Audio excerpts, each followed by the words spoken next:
അല്ല, ബുദ്ധി എന്ന് പറഞ്ഞാൽ എന്താണ് അതിന്റെ നിർവചനം ഞാൻ ചോദിക്കുന്നത്. ഞാൻ അതിന് ആ ഞാനത് എക്സ്പെർട്ടൈസ് പറഞ്ഞല്ലോ. അല്ലേ ബുദ്ധി? അല്ല, ഏ? ബുദ്ധി എന്ന് പറയുന്നത് ഉം, നമ്മുടെ ഓർമ്മ. ഉം.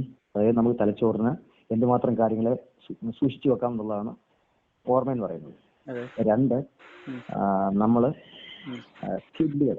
സ്കില്ല് എന്ന് പറയുന്നത് നമ്മൾ ശീലം കൊണ്ട് ഉണ്ടാക്കിയെടുക്കുന്ന കുറെ കാര്യങ്ങളാണ് സ്കില്ലുകൾ എന്ന് പറയുന്നത്.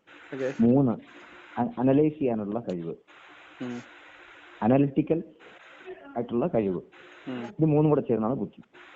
ഉം. ഇത് മൂന്നും കൂടെ ചേർന്നാണ് ബുദ്ധി.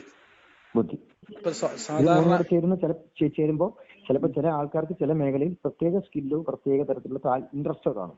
ആ മേഖലയിലേക്കായിരിക്കും അവരുടെ ഈ അനലിറ്റിക്കൽ ആയിട്ടുള്ള കഴിവുകളും ഓർമ്മയും ഫോക്കസ് ചെയ്യുന്നത്. അപ്പൊ അവർക്ക് ആ മേഖലയിൽ നല്ല ഓർമ്മയും കാണും, ഒരു പ്രോബ്ലം സോൾവിങ്ങും ഉള്ള കഴിവുകളും കാണും. ഉദാഹരണം പറഞ്ഞാൽ നല്ലതായിട്ട് കുക്ക് ചെയ്യുന്ന ഒരാളാണ്